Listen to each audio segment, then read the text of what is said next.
Here I've got Motorola One Vision, and let me show you how to update applications on the following device.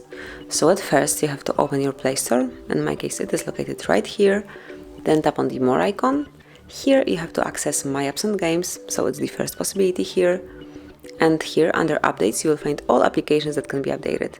And you can either update one particular application by tapping on Update right next to its icon. Obviously you have to be connected with your network, and here you can observe the progress. Meanwhile, you can also use your phone in a normal way, so you can search the browser, listen to music, make some phone call, just whatever. Then if you go back here, you will see the progress. At first, the latest version will be downloaded and then installed.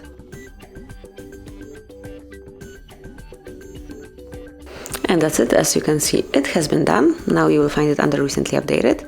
But if you'd like to update all apps at once, just click on Update All, and then it will be done automatically. Obviously, you can also use your phone in a normal way right now.